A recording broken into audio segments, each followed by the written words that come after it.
We never know where life will lead us or what may hinder us along the way. But while every day can feel like one big question mark, it doesn't have to. With the right insights, strategies, and solutions from Western and Southern Financial Group, together we can look ahead to leave the unknown behind.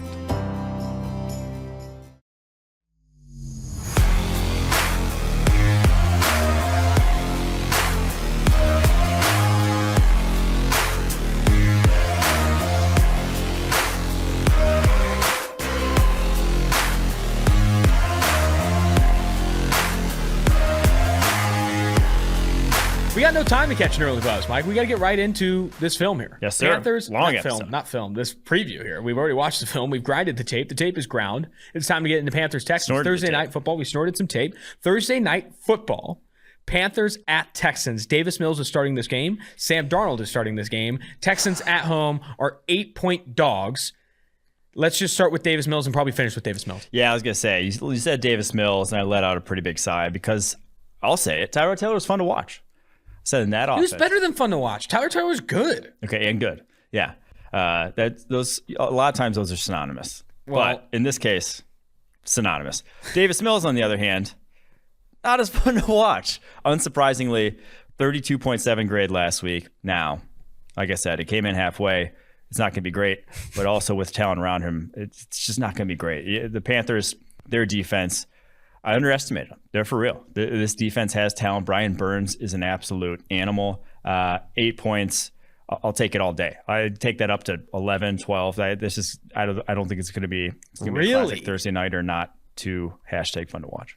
All right, here's a take. I like the Houston Texans to cover, despite the Davis Mills slander. There's no quarterback that's taken at least 10 drops. So 35 total quarterbacks in the NFL have taken at least 10 dropbacks so far this year. Davis Mills is the worst. However, on a short week, he's got the full week here. Now it's another short week, but still, he's known starter this week. I feel more confident. I also feel good about his over passing props, and you can get plus over 1.5 passing touchdowns, plus 188. I'm just going to lean into the Davis Mills hype. I think it's overblown. The total's at 43 as well. I'd lean the over in that one. There's a handful of bets I like on Thursday night because I'm chasing havoc here. I'm chasing havoc. I want to root for the Houston Texans every week, as I did in week 1, as I did in week 2. I like Houston +8. I think Davis Mills isn't good, but he's not that terrible. And at home, I like the Panthers defense. I think there was on Pardon the Interruption. Is that the show on ESPN? Yeah. They're saying, are the Panthers the best defense in the NFL? I think that's a little overhyped. They do have a really good pass rush so far, but they have faced the easiest schedule to date. I like the Houston Texans to cover the number, not win. I like Houston, Davis Mills, +8, and to go over his props. Go for it. Go for it. Hey, we just I might be getting a Houston Texans tattoo. I might be getting a Houston Texans tattoo on my neck here by the end of the year if they keep winning against the spread. Texans are 2-0 against the spread, by the way. All right, off of Thursday Night Football and onto the Baltimore Ravens taking on the Detroit Lions. Another 8-point spread here. Another home dog. Detroit Lions at home, 8-point dogs to the Baltimore Ravens on the road. What are your initial thoughts, and give me your pick? I hate to do this. Back-to-back 8-point road faves. But I'm picking the 8-point road faves again. Wow. Ravens, I'll say this. You have young offensive line with Taylor Decker out that I think the stunts and blitzes that the Ravens send at them will be an issue. Like Penny still can hold his own one-on-one, but he still hasn't seen blitzes quite the way the Ravens throw blitzes at you. And 2, Goff doesn't have Sean McVay to read defense for him. So Ravens, half their snaps in cover 0 week 1, none in week 2. But that was Patrick Mahomes they're facing in week 2. Jared Goff, a little different animal. He's going to get the kitchen sink thrown at him in this one. Yeah, I think this is going to be a big week for the Baltimore Ravens. I'm not taking the home dog here. I'm not taking the 8 points with Jared Goff and the Detroit Lions, even though they were able to keep it close against Green Bay. They didn't even cover the 11 against Green Bay on Monday Night Football. I don't think they covered this 8. You have DeAndre Swift battling a groin injury. He's questionable for this game. They just lost Ifeatu Elifonwu on the injured reserve. Now, Jeffrey Okudah's already been out with the Achilles. They brought up, I think, Daryl Worley off the practice squad to come in here in the secondary. This is a dangerous game Detroit's playing on the back end. I'm nervous. Daryl Worley's like the classic, we're effed corner, like OS. Yeah, I don't. So regardless, I don't like the injuries they've suffered in the secondary. I mean, their offense has struggled to put up points, even against a bad Green Bay Packers team after the first half or whatever. But I like the Baltimore Ravens to cover this number, and I like them to improve to 2-1 and silence some of the doubters after week 1 when they took that L. I still think the Browns win that division. I don't want to get too long-term with my answer on this game, but I like Baltimore to bounce back after the week 1 skid, go 2-1 on the season and cover the 8-point spread. Moving to Atlanta Falcons at the New York Giants. Giants favored by 3 in this game, which I don't know how to pick this game. I don't know where to go. I'll tell you where I'm leaning after you tell me, but what are your initial reactions to this game specifically and in your pick? I'm leaning Giants, man. I get straight up in. The Falcons look kind of hapless on kind of both sides of the ball at this point. And how do you beat the Giants? You pressure Daniel Jones into oblivion. You beat him into a pulp. Falcons have maybe one of the worst pass rushes in the NFL. They don't got that. They don't have the horses. Now, Grady Jarrett's one man. Can't do it all on his own. Dead last in terms of pass rushing grade in the NFL this season. So 3-point spread, yeah. That's, betting on Daniel Jones and off the line. But I do think their defense is going to get the job done. Giants, and especially just the way that offense has been for the Falcons. Matt Ryan, 5-yard average depth of target. His lowest before this in his career was 7. And the last 8 years, has not been below 8.5. He's just he's just not comfortable in this offense. I honestly, his arm being cooked is a real concern. Really? That's a real concern. We'll talk about it later. We'll talk about that later. That's one of the mailbag questions. Well, I'm leaning to New York as well. Green line, PFF Green Line. If you're an elite subscriber, you can look at PFF's betting dashboard. It doesn't have a clear value on this game, but if it had to lean one direction, it is leaning the Giants direction at -3. That's what I would bet in this game. I think the other piece too, it's not a significant injury, but Russell Gage, questionable with an ankle injury. I think the receiving Calvin Ridley's getting locked up. I mean, not locked up, but they were putting so much effort into covering Calvin Ridley, and not a lot of other people are creating separation for this offense without Julio Jones. I think they've misused Kyle Pitts in a lot of ways. Average depth of target is so low, but also big time throw rate for Matt Ryan under 1.2%, turnover the play rate over 2%. This has been an ugly drop off from Arthur Smith to who are they even trotting out an offensive coordinator for the Atlanta Falcons? I don't even know. This has been my I don't know who their offensive coordinator is kind of week. I didn't know who I forgot the Detroit Lions had Anthony Lynn at offensive coordinator. Dave Ragone for the Atlanta Falcons. I mean, this is a bit of a concern for me. I think I don't like the Atlanta Falcons to cover the 3. I think they don't win this game either. I like the Giants, and Daniel Jones coming off one of the highest graded games of his career. If he can just stay upright, and I know they're battling injuries. Nick Gates and Shane Lemieux both not going to play in this game. They're battling injuries at guard, but I think the Giants win this one and they cover the number. All right, yeah, agreed. On to the Bears at Browns. Browns favored by 7 in this game. This one is interesting. You saw the Houston Texans stick around and cover against the Cleveland Browns in Cleveland. Now, and that was with Davis Mills coming in late. And I think the Browns honestly would have been closer if Tyrod Taylor didn't get hurt. Where are you leaning, Chicago versus Cleveland? I just don't think it's a good matchup for Justin Fields' very first start. You have 2 edge rushers in Jadeveon Clowney and Myles Garrett who are wholly capable of just pushing the pocket and keeping you in it. He's thrived on escaping out the back, plays with his legs, and especially with the Bears tackles right now. Myles Garrett and Jadeveon Clowney can just go bull rush every time, and with their length, and they can keep Justin Fields in that pocket and chase him down when he does. So I think the rushing ability, those big plays in the run game, I don't think are necessarily going to be there. I just don't think it's a good matchup for them. 7's a lot, but I like the Browns to cover. Yeah, Justin Fields getting his first start, and I think what you saw last time with Justin Fields, very conservative approach once he entered the game. They did not want to throw a ton downfield. I don't expect that to change a ton in this game. Maybe they do take some shots, but I still think it's going to be an overall very conservative offense, one that wants to run the football.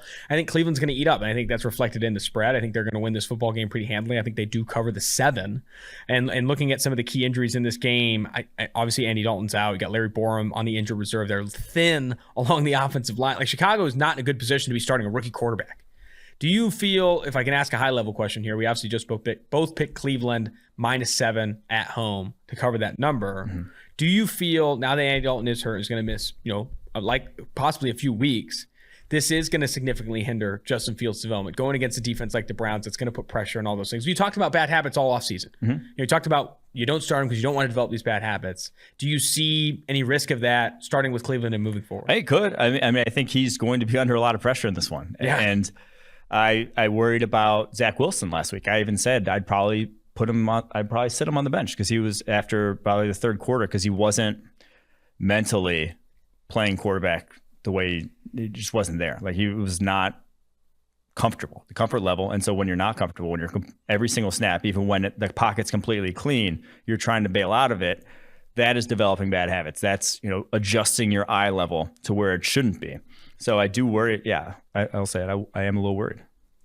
On to Los Angeles Chargers at the Kansas City Chiefs. Before we do so, I wanted to highlight our sponsor, proud sponsor. We talk about these lines all day. Week 2 of football is in the books. And now it's time to review the tape and get ready for Week 3 with DraftKings Sportsbook, where you can bet all day long, an official sports betting partner of the NFL. To kick off another action-packed week, DraftKings is giving new customers $150 instantly when they bet $1 on any football game. Listen up because you don't want to miss this. Head to DraftKings Sportsbook app now and place a bet of $1 on any Week 3 game to receive $150 in free bets instantly. If Sportsbook is not yet available in your state, DraftKings still has huge cash prizes up for grabs all season long with their daily fantasy contest. DraftKings is giving all new customers free shot at millions of dollars in total prizes with their first deposit. Download the DraftKings Sportsbook app now and use promo code PFF to receive $150 in free bets when you place a $1 bet on any football game. That's promo code PFF this week at DraftKings Sportsbook, an official sports betting partner of the NFL. Must be 21 years or older, New Jersey, Indiana, or Pennsylvania only. New customers only. Minimum $5 deposit and $1 wager required. One per customer. Restrictions apply. See DraftKings.com/sportsbook for details. Gambling problem? Call 1-800-GAMBLER or in Indiana 1-800-9-WITH-IT. On to, as I said, Chargers at Chiefs. Chiefs are only favored by 6.5 in this game. I think the preseason spread, if they were going to put it out, would have been maybe 9, maybe 10. I think it speaks to, maybe how talented the Chargers have looked so far this year, or how successful the Chargers have played so far this year. And also, some vulnerability from the Chiefs' end. So far this year, Patrick Mahomes is the 19th graded passer, according to PFF. Big time throw rate under 1.5%. It's the worst start we've seen to his career in his young career, but obviously I'm not worried about it. Whatever. What I'm saying is, I think there is some Chiefs vulnerability baked into this line. The fact that the Chiefs not even a full touchdown favored over the Chargers. And I'll say this, Mike. I'm taking the Chargers against the spread. I think the Chiefs win this game, but I like the Chargers to cover 6.5. I think this offense has been really successful. I think they've shot themselves in the foot with a lot of boneheaded plays that have cost them games and cost them plays. I don't necessarily think that is super sustainable, even though a lot of people talk about the Chargers as cursed. I still think even with Storm Norton playing at tackle, this Chargers team beats up on what has been a bad Chiefs defense and covers the 6.5. Maybe doesn't win the game, but covers the 6.5. Yeah, I was gonna say we've been picking a lot of faves here. This is the one I'm going dog on, Chargers. And if I had to pick the game outright, I'm not sure I'd pick the Chargers. I don't think it's like them winning would still be a bit of a long shot in Arrowhead, obviously. But 6.5 is a lot of points for a team that's as talented as the Chargers are, for Justin Herbert playing as well as he had. Mm-hmm. And I don't think the Chiefs have the horses to really slow down Justin Herbert. Like you said, they've shot themselves in the foot to score 20 points and 17 points in back-to-back weeks. They've looked much better offensively, or Justin Herbert's played much better than what they've scored. And my thing is the defense side of the ball. Derwin James can handle Travis Kelce. You have a guy there capable of doing that. I trust Brendan Staley to put that defense in the correct position. And then I think Austin Eckler is going to have a game against this Chiefs sort of defensive line / linebackers that have been just a mess so far of late. Yeah, it's been one of the least efficient defenses in the NFL so far this year. I think ranks inside the bottom 10 in EPA per play allowed so far this year. So some concerns on the Chiefs defense and also some positives on the Chargers offense. Justin Herbert has looked really, really good to start this season, even with battling behind what has been a banged-up offensive line, specifically a tackle. We saw what happened to Storm Norton against Micah Parsons last week. We need to see some improvement there, but I think he'll see it against Kansas City. I think they do cover the number, as we said. Bengals at Steelers. Steelers favored by 3. Honestly, I do not think the Bengals have a shot in hell at winning this game or covering this number. As bad as Big Ben and the Steelers offense has looked, like it did not look good against a arguably rough Raiders defense, one that has exceeded expectations to start, but still, like, you expect more success from the Steelers offense. They were favored by 5.5 in that game. Like, the Steelers were legitimately favored by 5.5 against the Raiders, lost that game outright. Now the Steelers are at home and are only 3-point favorites over the Bengals.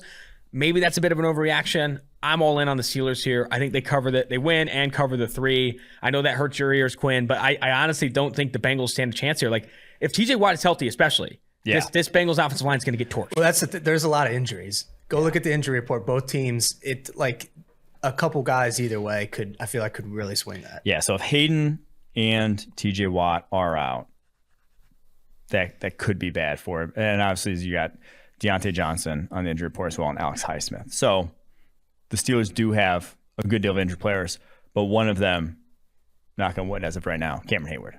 Cameron Hayward's going to go to town against those guards every single time. I think he's going to be living in the backfield. That's just, I fear for Joe Burrow's surgically repaired left knee. It's just that's the kind of pressure he's going to be on this game, especially with the game plans they've been running. It hasn't done much in the way of alleviating those concerns, in my opinion. Some people on the Bengals injury report as well. T. Higgins, shoulder injury, questionable. Larry Ogunjobi with a groin, questionable. And Xavier Suafilo, the guard, questionable with a leg injury. I think injuries are a good point. Do we see a little Jack Harmon action? We might see some Jack Harmon, which against Suafilo injury might not be the worst thing in the world. Suafilo on the pine. Jackson Carman enters, rookie out of Clemson. That matchup against Cameron Hayward might end up on OnlyFans because it's going to be a bludgeoning. Okay, that you don't want to see that. You're not going to want to see that. It's going to be subscriber only content if we do get to see that. I think the Steelers have the edge, even with some of these injuries. I think you want to see TJ Watt play, Joe Hayden, especially Deontay Johnson. But even if they lose some of those guys, I still think they have the edge. I still think they win this game by more than 3. On to the football team versus the Buffalo Bills. Bills favored by 7.5. in this game at home over Taylor Heineke and the football team. This one, I lean football team at 7.5. But if I had to highlight a better bet, would be teasing it down to 1.5. So when you tease a bet, you get 6 points to the bet you like. So say you like the Bills in this game. Mm-hmm. You get to bring that from 7.5 down 6 to 1.5, as long as you have another teaser leg. So maybe you bring the Jaguars from plus 7.5 to plus 1.5. And then you get minus 120 odds on those 2 bets hitting. Kind of like a parlay, but it's a teaser. But I don't love betting over the 7.5. And it's why? 14% of games land on 7 between the two teams. And then another 9% land on 3. So over 20% of the games land on one of those numbers. So you're getting a lot of value when you do tease through, you talk about teasing through numbers, teasing through 7 and teasing through 3. So when you see lines like 7.5 or 8, you can kind of get through a handful of key numbers like 7 and 3. This is an opportunity for me. So if I had to pick against it, the 7.5, I take the football team, but I think this is more of a teaser leg for me. This is an outlandish line for me. This is the craziest line I saw all week. The football team is a damn good football team. That's a quote graphic. Put it on social. This is a damn good football team. And I don't know about you, but I've watched the Bills' offensive line. They've been shit this year. Like this offensive line is not playing well, especially on the interior. You are going up against what many thought was the top defensive line in the NFL heading into this year. And maybe they haven't played up to expectation, but the talent's still there. Mm-hmm. That hasn't changed. Bills are second worst pass blocking grade as a team.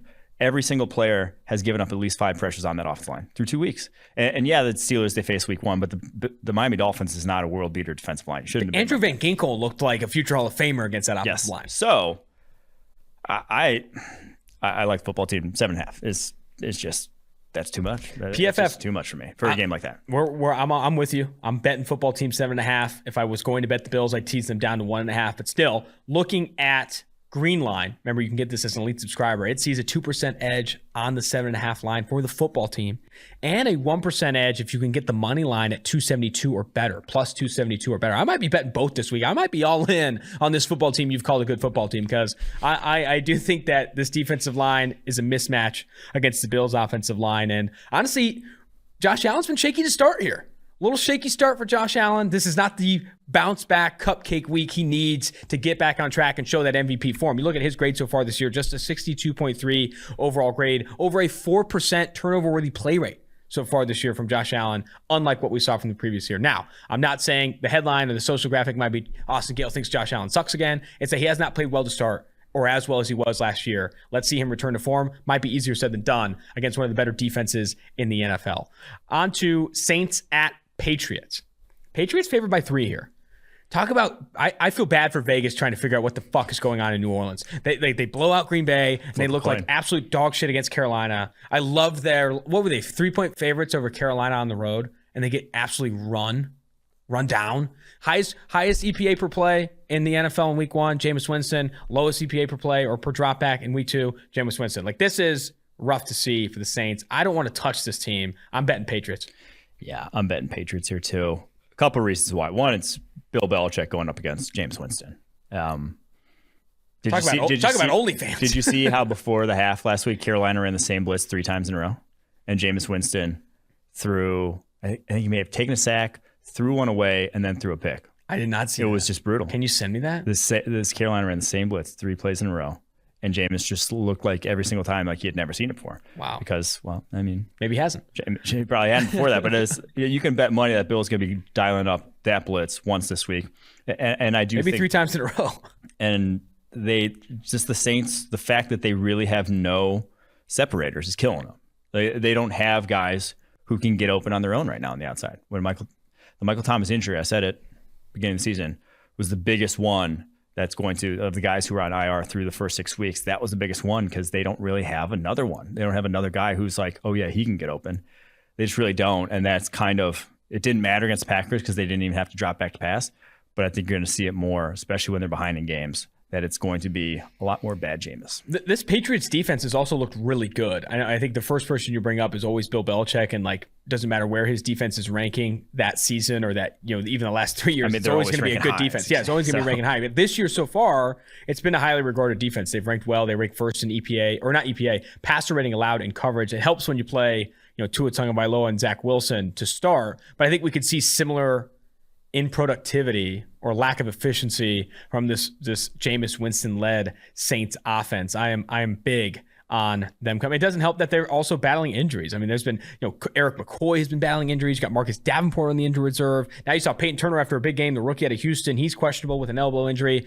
I don't like this line. I think the Patriots win this one. I think the only reason you're seeing this -3 is that the offense hasn't looked fantastic with Mac Jones. But I don't think it has to be fantastic for them to beat up on the Saints, especially in Foxborough. Colts at Titans. Titans favored by 5. I'd taken the Colts here. I'm taking the Colts on the money line and as 5-point dogs. I like them to cover 5 because I don't know what's going on in Tennessee. I think there's been some up and down play from them. Did they start to catch fire of late? Did Derrick Henry start to run all over them? And Ryan Tannehill was one of the highest graded passers in week 2. I just don't know how consistent that will be. And I think it won't be as easy against Eberflus in this Colts D. Yeah, I agree. I'm taking the Colts. I don't trust the Titans yet. They've played one good half of football, you know, and I wouldn't even say they have. It was just Ryan Tannehill and Derrick Henry. Yeah.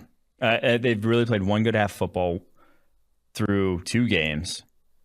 And I think the Colts are kind of backs against the wall here. You know, they really are. It has to happen this week. And now Carson Wentz, obviously his injury, whatever happens with his, you know, double ankle sprain, both ankles, that you wait that out before you bet the Colts in this one. But if he's healthy and playing, Colts have a good run defense, 8th right now in terms of PFF run defense grade.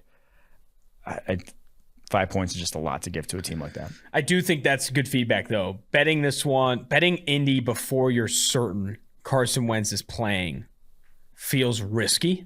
And when you look at, we've all seen Jacob Eason play football. It's more than risky. It's a death knell. And what's awesome about PFF Greenland, I know I've brought it up a handful of times, shameless plug, but what it is pretty sick is you can see the cash and ticket splits for every game. So you can see so far this year, or so far this week, 50% of bettors have bet on Tennessee, and 81% of the tickets, so the number of bets, have been on Tennessee. And when you look at the money line, 99% of the cash on the money line is on Tennessee. So a lot of people are backing Tennessee right now while the number is 5, because I think maybe they're baking in some uncertainty that Carson Wentz plays. But if Carson Wentz is, you know, named the starter, maybe this line moves a little bit. I side with Colts at +5, but still, if Carson Wentz does end up getting hurt, I wouldn't be betting it today. I'll say that. I'm not betting it now.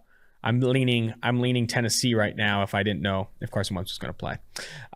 Arizona, Jacksonville is the next game I have listed here. Jacksonville at home, 7.5-point dogs. And there was a lot of me that was like, you know what? Let's stop the hate. Let's stop the hate on Jacksonville. Urban Meyer calling every team he faces Bama or whatever.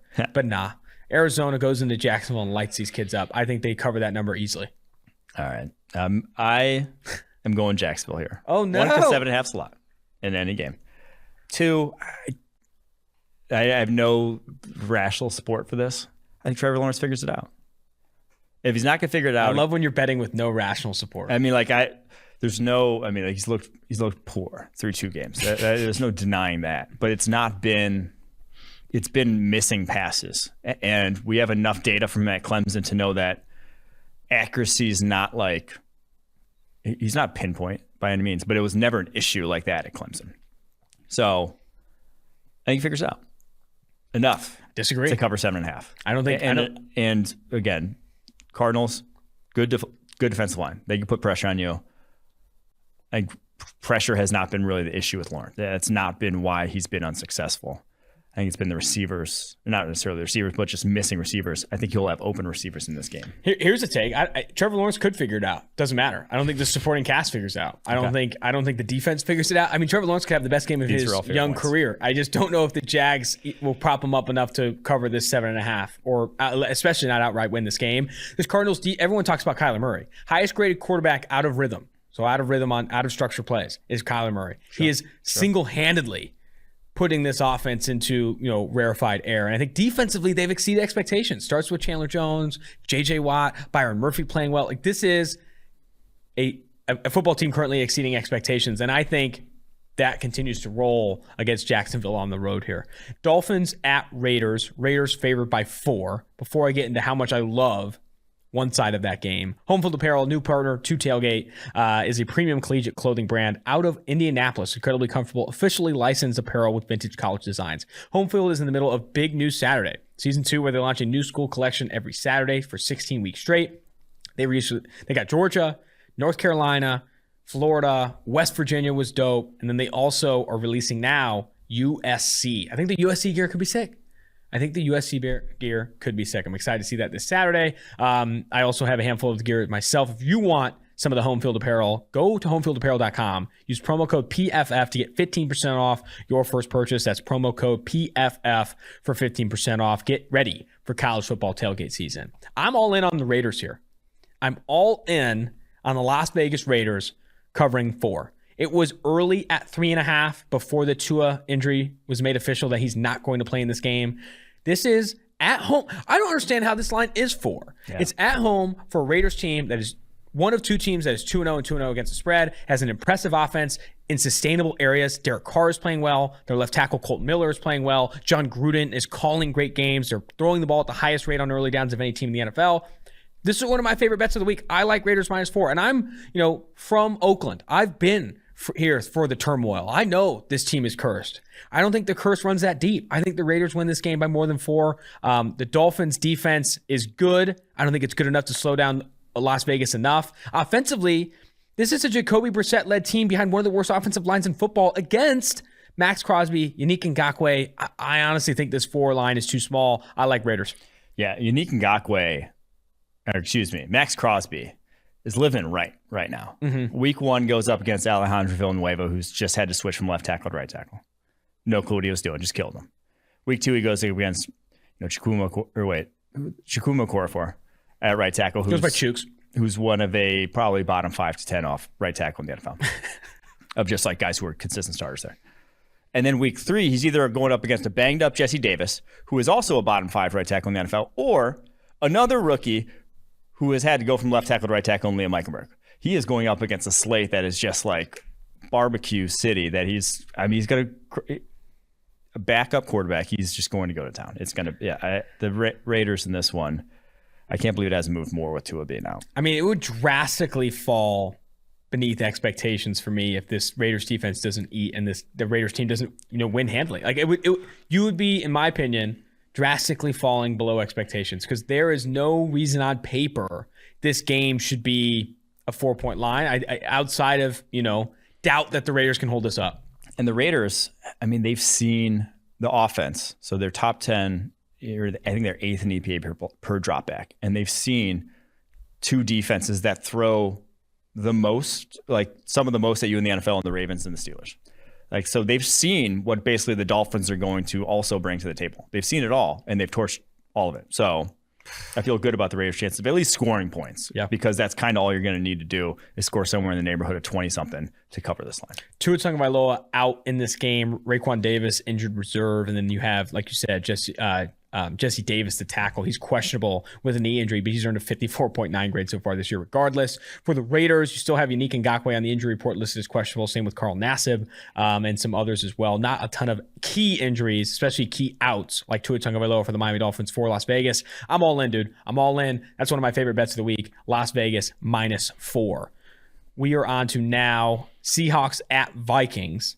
This one's interesting. I kind of like Vikings here. I like Vikings +1.5, and if I was going to bet them, I'd probably just take them on the money line since so many games land on 3 and 7, as I've said. Vikings money line, Vikings +1.5 is where I'm leaning. I think some of this is because they're at home. A lot of this is because they're at home. Seahawks are going to Minnesota, and I just don't. The Seahawks defensive line has exceeded expectations, but their secondary hasn't. And Kirk Cousins has played well. And when you look at sustainable things in the NFL, and what you can bet on and bank on is quarterback play. And when it's good, lean into it. When there's these other factors like how the Vikings shoot themselves in the foot, like a fucking missed kick last week, don't lean into that so much. Where maybe the market would, and they're 1-1, they're not winning game, whatever. They're 0-2 actually. Well, they're 0-2.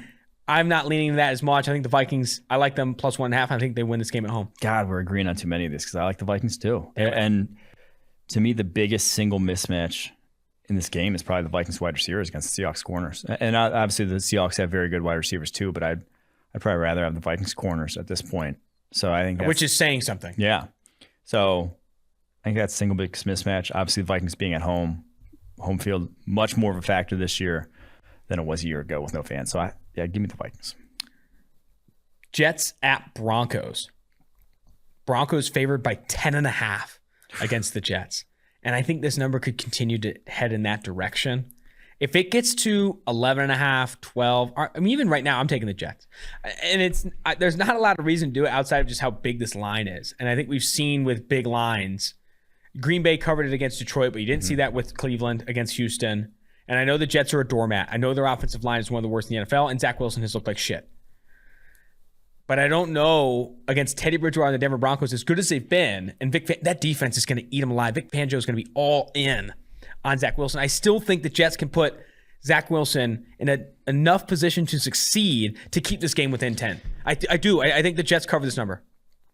Oh, man, I go back and forth in this one because the Jets have allowed 19 points week 1, 25 points week 2. So with that in mind, and that's Patriots and Panthers, two offenses that I think you'd put in a similar tier as the Broncos. I'm not sure you'd put the Broncos too far ahead of those, although probably I like the Broncos the most of those three just right now. So what do you think? 26 points or so you can expect in this game from Broncos. All you have to do is get set to 17 to cover as the Jets team. But that being said, it's the Broncos at home in September. And that's a different animal for a lot of other teams visiting. The altitude makes a difference. I do think that the Broncos cover that number. Damn, that's a big spread. It's but big. I mean, it does speak to the success that Teddy Bridgewater has had this year. He's one of the highest graded quarterbacks so far. Their defense has played well, limited a lot of big plays. You kind of expected that with Vic Fangio. I don't completely disagree. I think I'm leaning Jets, but it's not like, oh my gosh, this number's ridiculous. I'm going all in on the Jets. I'm just leaning into it because it is that big of a spread. I think the other thing I'd add to is I think this Jet, I do think that you get the Bradley Chum injury along the defensive line for Denver, even though Von Miller has balled out. There's some stuff here where maybe you start to regress.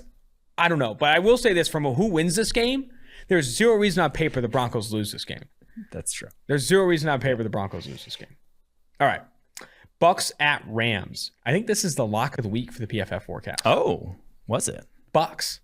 They wrote it up at Bucks as 1.5 point dogs, and it has already moved now to the well, that makes sense. Yeah.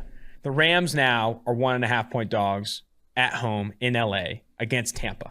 But it opened, I think, as the Bucks. Rams fave. Yeah, Rams were favored at home as 1.5 point favorites, but it's moved that much. I know it hasn't moved through any key numbers. I bring up key numbers all the time, 7-3, but still, it's moved. The Rams are now underdogs, 1.5, and I'm all in on the Bucks here. I think there's a reason this line has moved. I think they are the better football team. I think the Rams have played well. They've exceeded expectations, or exceeded even high expectations. But I think the Bucks are better. I think this is the better quarterback. They have the better roster, And I mean, coach is a split here for me, but I think the Bucs win this game and cover 1.5. I'm going Rams here. Wow. After being hesitant, I think I bought into the Rams. So you think the Rams probably win this game then? Yeah, I think the Rams win. At home, I think they have the personnel to attack at least this Bucs defense to score some points. I do worry about the other side of the ball. But the thing is, Aaron Donald's the ultimate equalizer. Aaron Donald will get pressure against any single offensive line in the country. And that's the Bucs' strength. They rely on the fact that they can block up talented front fours. But, again, no one blocks Aaron Donald. So he will be getting pressure on Tom Brady, pressure up the middle, the death knell on every quarterback in the NFL. I do think that's kind of the difference. This is going to be a different level of pressure, just more than Tom Brady is used to with what Aaron Donald brings to the table. I don't think that's going to be enough. I think they know Aaron Donald is the greatest equalizer, and they're going to make enough plays to make sure he doesn't disrupt this game, because I do think the Bucs win this one. I feel pretty confident. Hey, don't be overconfident in your evaluation. I'm not overconfident in my evaluation. I'm pretty confident in the Bucs being a good football team. Anyway, Packers-Niners. This one was tough for me. Niners are favored by 3.5 in this game. At home against Green Bay. Green Bay looked like garbage in week 1 and then looked solid, if not vastly improved, against Detroit. The reason I am hesitant to pick Green Bay to cover is this defense is horrendous. It's played horrendously. But against the San Francisco offense, where they're predicated so much on getting plays after the catch and these things, it's a different animal than some of the offenses they've faced. I like Green Bay to cover 3.5. I don't know if they win, but at plus 152, I think you can get it at maybe plus 160 for them to win this game on the road, making the cross-country trip. Maybe I do lean into it. But I like Green Bay to cover, even though San Francisco, I think, this line isn't too far off from what it should be. I like the 49ers, and I don't think they match up well, the Packers do, with 49ers at full strength with that defensive line humming. I think Eric Armstead going up against that really young interior is going to have a field day. They really haven't faced a pass rusher kind of like him quite yet this season in Green Bay, on the interior, that is. And I just think the Packers' run defense is so toilet paper soft. It's going to look like week 1 when Saints had anything they wanted on the ground. I fear that we will see a repeat of that. Man, can you even, picking San Francisco, who I'd argue has been the worst team in the NFC West. I'd say they've looked like the worst team in the NFC West. But it's matchups, I know it's matchups. Yeah. I know it's matchups. But when do we start talking? Green Bay loses this game. So, you're picking San Francisco to win. What are the long-term prospects for Green Bay? Are they competing with the Rams? Are they competing with the Niners? Seahawks. Where do you see them? Where do you see them? You told me on the previous show they're the second best team in the NFC. Yeah. But you're not even picking them to beat the Niners. Would you pick them to be on the road again? And it's again matchups. It's like the 49ers. I think get smoked by a lot of teams, but it's because of the Packers' run defense without Zadarius Smith. It's just an issue. I can't believe I'm having to be the Packers homer here. Throw the Packers up against the, Bengals.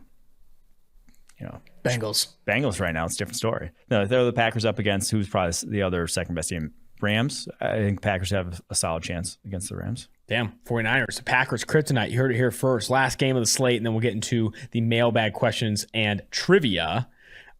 Eagles at Cowboys. Cowboys favored by 4 on Monday Night Football. I am interested in this line. There's definitely value, according to Greenline, on Eagles at plus 4, which makes me want to lean into the math and lean into what they see there. But if I had to lean one direction, I think I'm going opposite direction. I like Cowboys. I think this offense is too good. And as good as this Eagles defensive line has been, Javon Hargrave kind of leading the way, I think the Cowboys offense will still hum, and the Eagles just can't keep up. Yeah, the Cowboys offensive line's fantastic. It's a top 5 unit in the NFL. They can handle that, and especially without Brandon Graham, because that would be your weak spot with Lyle Collins out, would be whoever's going up against your right tackle. Terrence Steele there at right tackle for the Cowboys. Brandon Graham would win that matchup, but obviously torn Achilles, that might be windows or curtains for Brandon Graham, sadly. But I don't think anyone's going to be able to replace necessarily what he brings to the table. So I think Zach Martin has held up well against Fletcher Cox over the course of his career. Tyron's obviously going to handle his own biz. So I do think that's going to be more than enough for the Cowboys to score points. And I just don't trust the Eagles' ability to score points in a hurry. I think they could score but in a sort of measured, if they're ahead fashion. If it's Jalen Hurts dropping back with, down 10, I don't like them as much offensively. Awesome stuff. The NFL Week 3 preview in the books. Man, the fucking season is flying. It's already Week 3. It's college football Week 4. Next week, we're going to be talking about Week 5 and shit. It's just going to be absurd. That's how weeks work. Let's... Hey, you know what? And then after that, Week 6. Gosh darn it. Heard here first. I kind of walked into that one. Let's go ahead and get into the prospect primer. We also have this on our Thursday episodes, looking at the top prospect matchups in college football Week 4 right now. A few quick ones here. Got Kayshon Boutte, LSU wide receiver. Obviously not a prospect himself as a true sophomore, but going up against Martin Emerson this week. That'll be a good matchup for him. We have Xavier Thomas, the Clemson edge rusher, and Miles Murphy, Clemson edge rusher, going up against Ikem Ekwonu. Who's on this pod. Left tackle. He hasn't really faced a top tier sort of pass rusher. That'll be nice for him. Those guys are power players. So I think Icky should hold his own in that one. And then we have Kingsley Enagbari and Jordan Strawn going up against Darian Kennard. Those are the South Carolina edge rushers going up against Darian Kennard, the Kentucky tackle.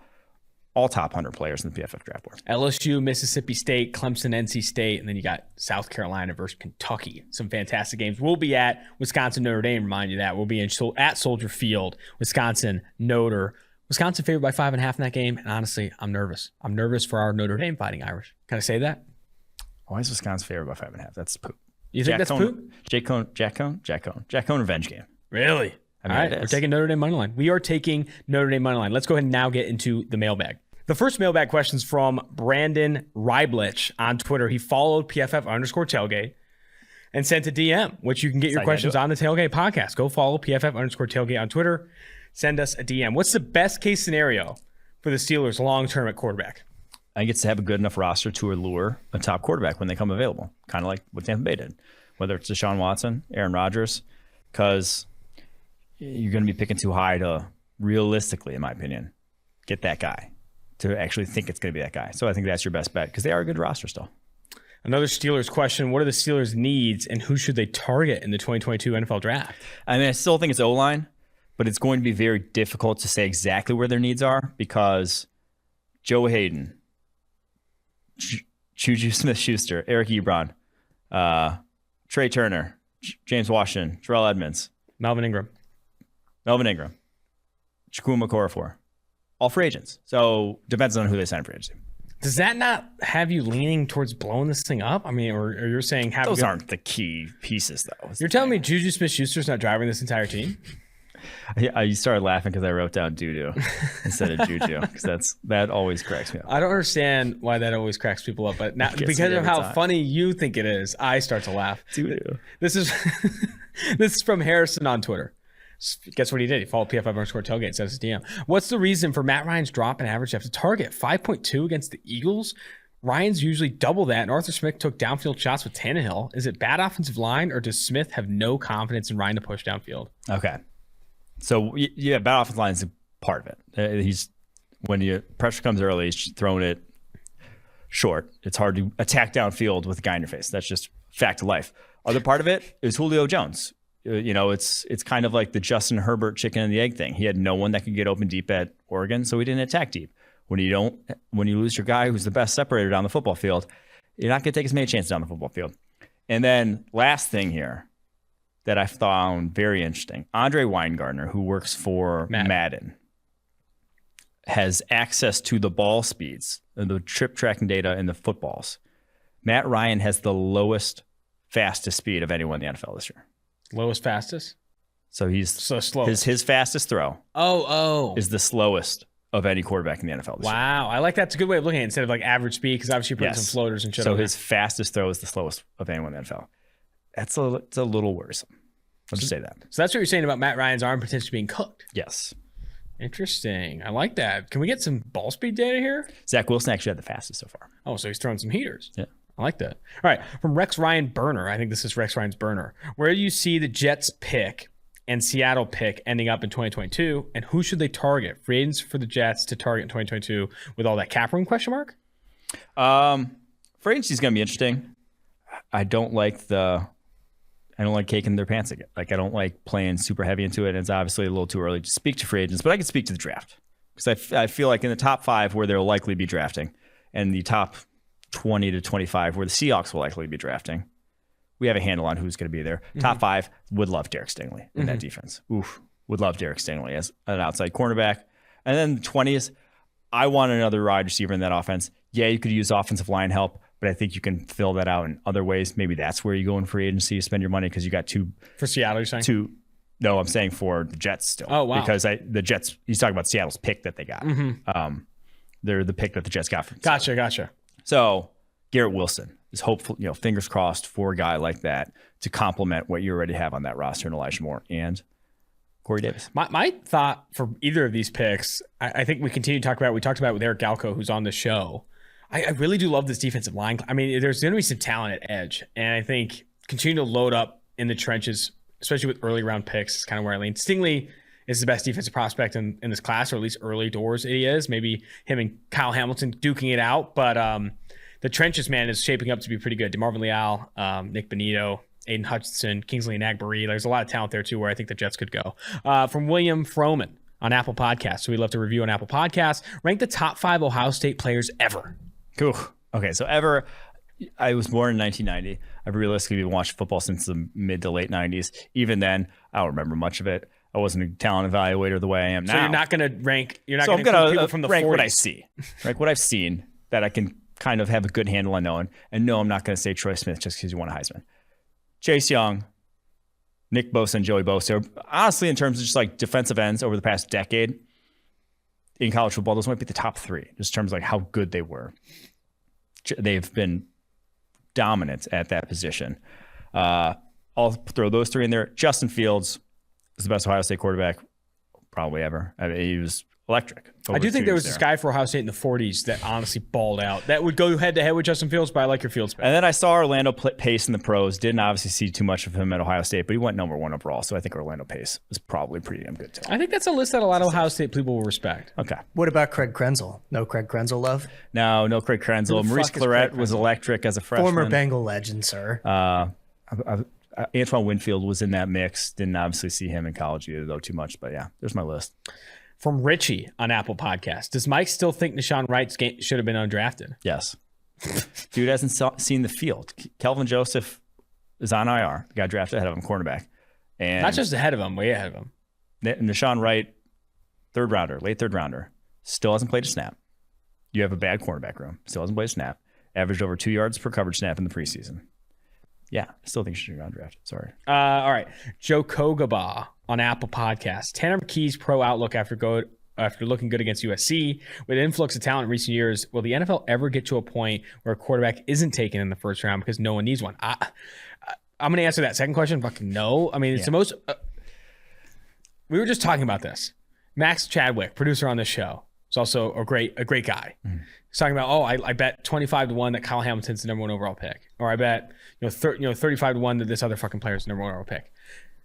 There has not been a non-offensive or defensive lineman or quarterback pick number 1 overall since the late 90s.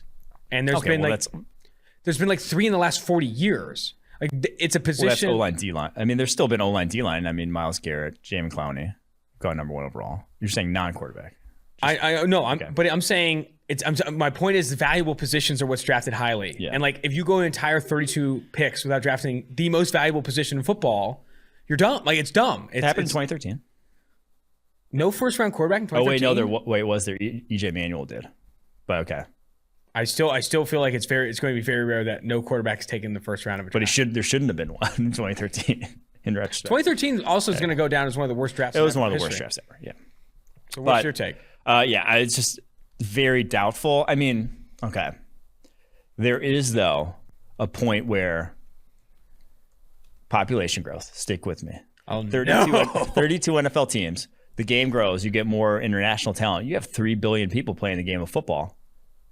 You might have high-end quarterback play. At that point, though, the NFL will have expanded, and there will still be a paucity of quarterbacks. So I doubt it. And if it does, it's going to be in like 100 years.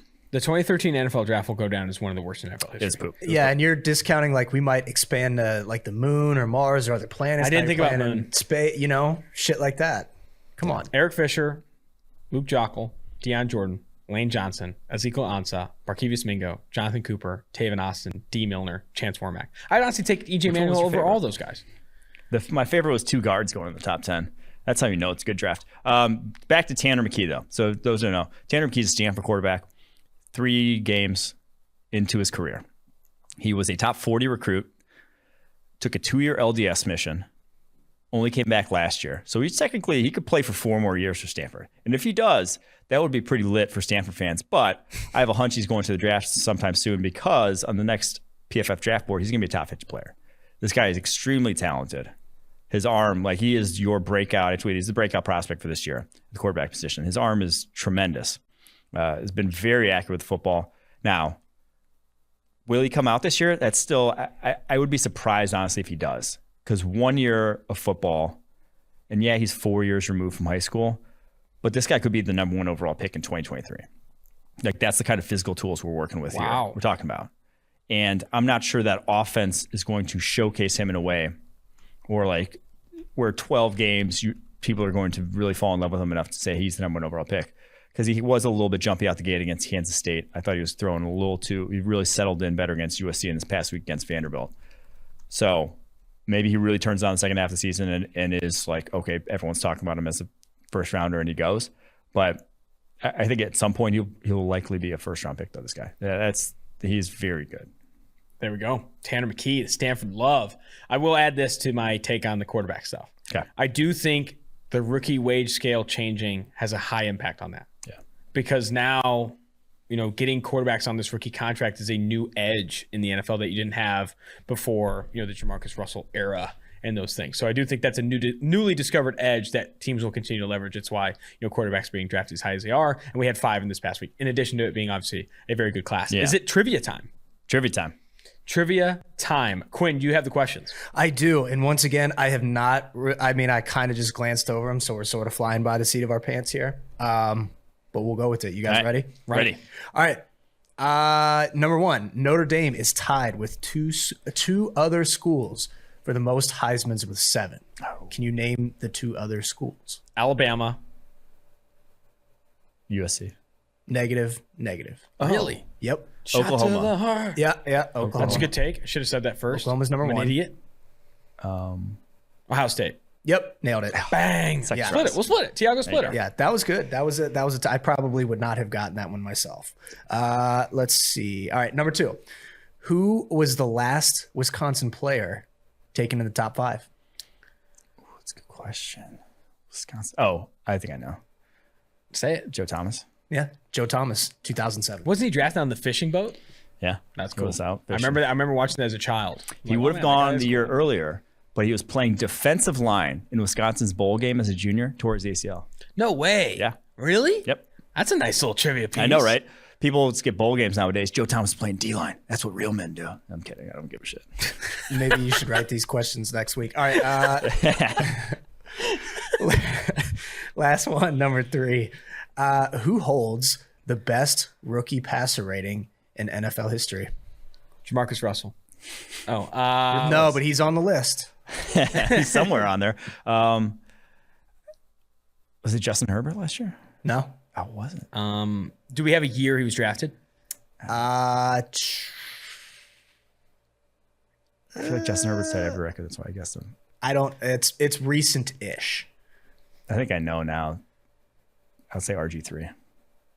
No. He had it and then somebody broke it. RG3 was drafted in 2012. You gotta know who it is then. I have no idea. I think it's Baker then. No. It's really not Baker. No. Who is it? Dak, Dakota Prescott. Oh, God, I'm an idiot. We're done. 104.9. All right. Yep, that's it. That's all I got. Know your co-host question? Yeah. You ready for mine? Yeah. I have 24 stitches Oh. from a cut. Where is it? And what happened? Whew. What happened? You've never told me the story. So I'll guess. I guess your foot? No. It is on my forehead, my scalp. I got my sister when I was probably 3 or 4 years old. Okay. Kicked me off my bunk bed. And we had the bunk beds that are set like this, not parallel, but they were perpendicular. Okay. So then the corner of the bottom bunk bed, your boy goes down flying and I go split right here. Yeah. Split it and passed out instantly. They took me to the hospital. 24 stitches to the dome. Barely survived. That explains a lot. It does, and that's what honestly the initial reaction I usually get, and it's something I'm recovering from, and honestly really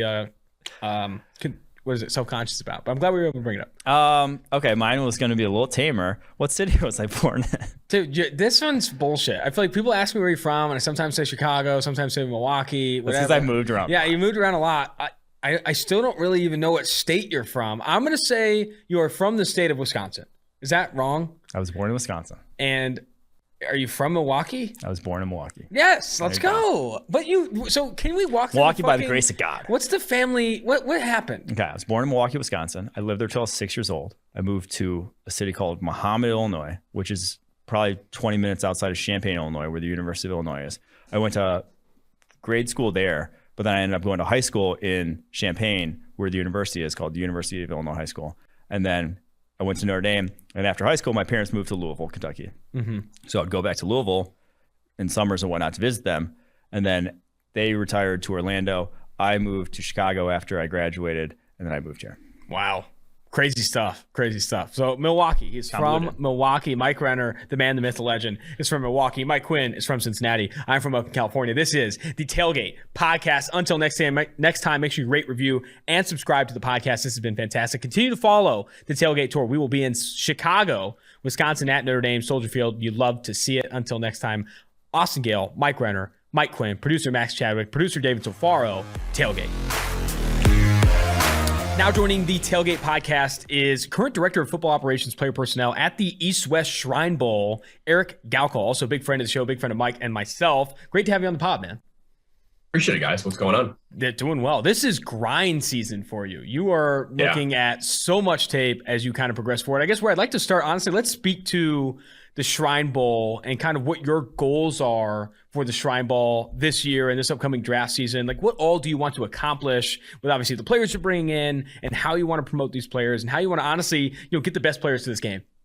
Yeah, I mean, first and foremost, the first 75 years of the Shrine Bowl event, it was the most important part of the NFL and college offseason. I didn't know this. Apparently back in the day, it'd be on two cable network channels. So literally half of the cable channels you had was watching the Shrine Bowl back in the 50s and 60s. And it's my job to kind of make sure that's back the same way. And the best way to do it, aside from scouting, which we'll talk about players here in a minute, is making sure the game is an awesome experience, having like best in class resource recovery and tools. We're partnered with the NFL now. So our chance for our quarterbacks to play catch and learn from Pat Mahomes, and our linemen to learn from Quentin Nelson while they're down there, all in Las Vegas, which is a pretty cool city if you guys haven't heard of it. It's all going to be, I think, an awesome experience. And the players that come this year will have such a great experience. And I have no doubt moving forward, it'll be a spot that every college senior, college eligible player is going to want to go to every offseason.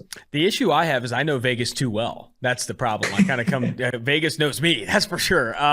Let's talk more about the scouting process and how this process starts, kind of how the list of players you start with, and how you kind of continue to pare this down ultimately to the people the players you bring to the East-West Shrine Bowl. Yeah, I mean, the way our staff has operated, and prior to this, myself and my team has worked at the XFL. So we're used to having massive data sets of players and reports and evaluations. So we're still watching every player in the country, even guys that are redshirt sophomores, redshirt freshmen. I think we have 15,500 and some players written up across the country, which seems like an astronomical number. So we're prepared overall, whether they're seniors and super seniors or super COVID seniors or redshirt freshmen. But for us, it's really about defining roles. That's one thing we've had a lot of success in, is saying, hey, if he's not this, what is he? If he's not this, then he can't play in the league. And I think it's really hard sometimes in the draft world and immediate to kind of say what a fifth round pick even means. For us, we try to really stay focused on roles, and we kind of stumble in the draft process that way. But for us, we feel really confident. We did a lot of work in the preseason, and I think we know a lot of who the top seniors are. Thankfully, all the guys we evaluated last year are still in school, as you guys well know. So that made our job a little bit easier, but wide range. But I think certainly so far, after 3-4 weeks, we're kind of whittling down now who the top seniors are and aren't. I know you told me the other day that you're going to be sending out invites here soon to some of the top seniors for the Shrine Bowl. How exactly does the process of inviting and accepting of invites and all that work?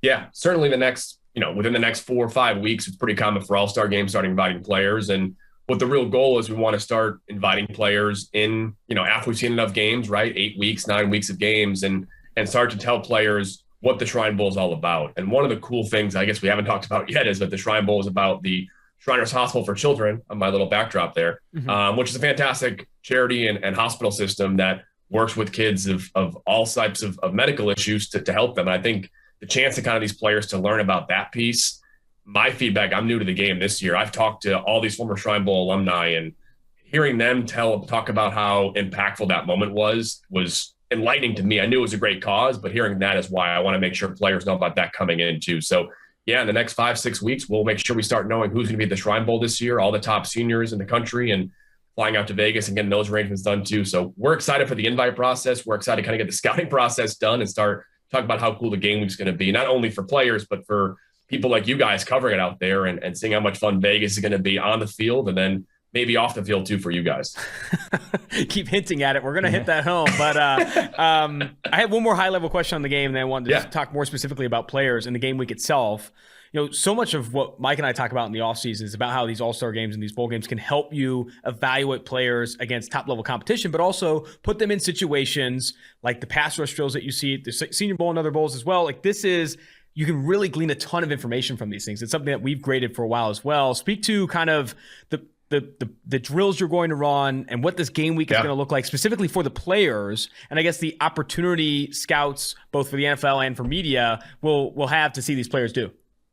So glad you asked that. A couple things. One, being new to the All-Star game process, I kind of wanted to just start from scratch. I talked to a lot of former coaches. I talked to Jerry Glanville and June Jones, who coached in the game a decade or so ago now, but kind of hearing what they did and what they didn't like. And one thing we care about is scheme, right? One thing the All-Star games last year that participated didn't adjust for scheme. And we had guys playing out of position in an All-Star game that they actually hurt themselves, supposed to help themselves. And we're going to make sure we have teams separated by scheme as opposed to just run whatever defense or offense you want to run. I think separately, and this will become, I think, much more the norm the next 2-3 years, data, more than just what miles per hour they're running, but actually having advanced data. NFL teams have asked for that. You guys know the Rams have been so focused on data the last couple of years quietly. Obviously, the Patriots are quietly as well.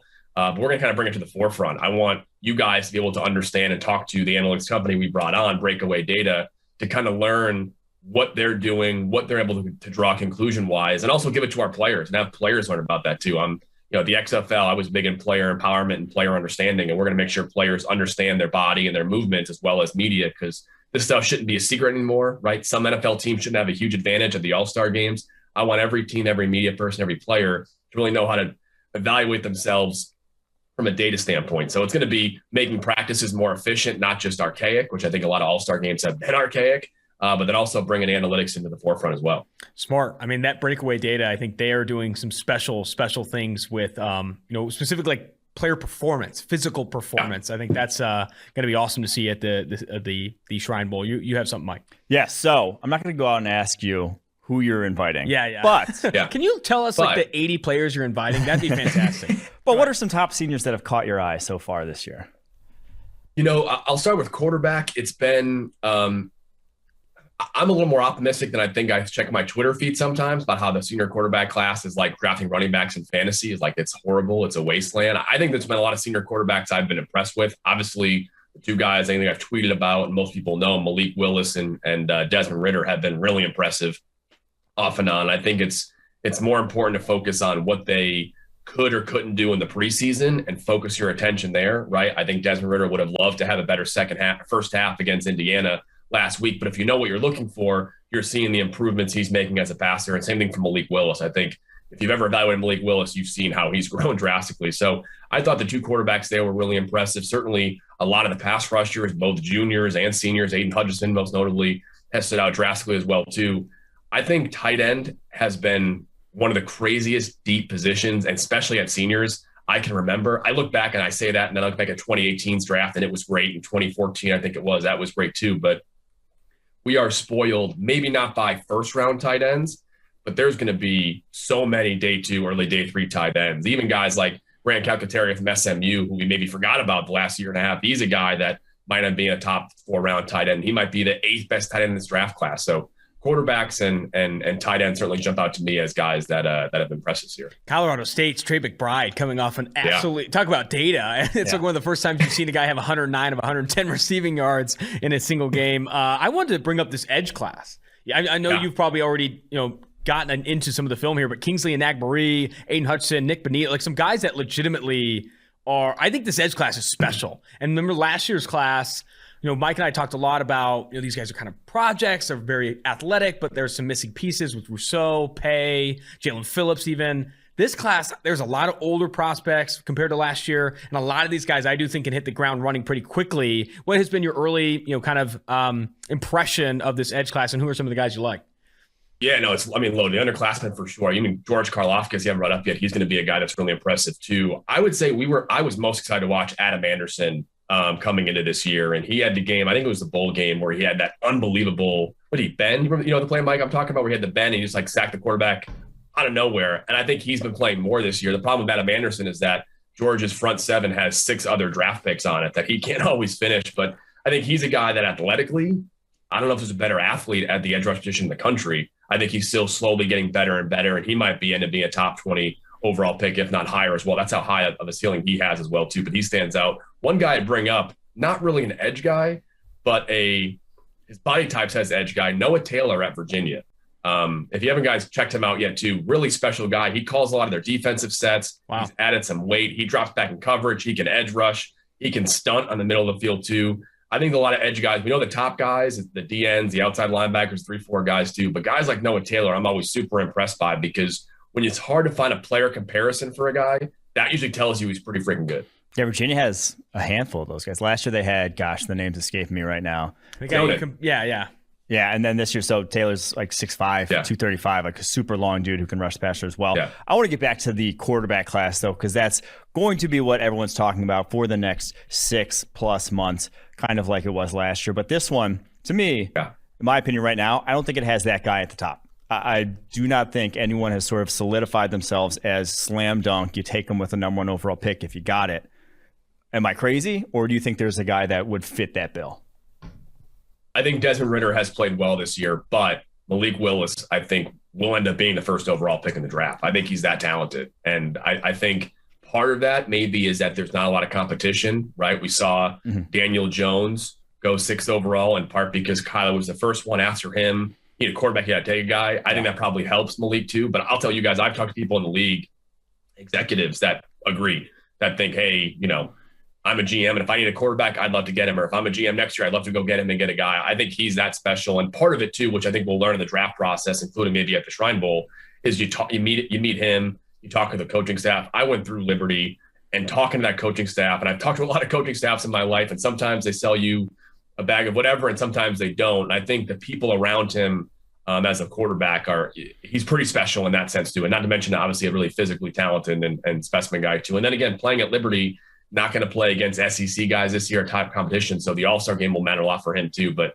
I think he's the guy that I like the most personally. I think Ridder is also a guy that reminds me a lot of Colin Kaepernick, but maybe a little bit better as a prospect. I think he's a first-round guy. And then hopefully 1 or 2 of these redshirt sophomores, junior steps up, because this class is really missing another guy. Sam Howell's still there, but we'll see if he can kind of be a top 10 overall quarterback as well. Have you seen anybody?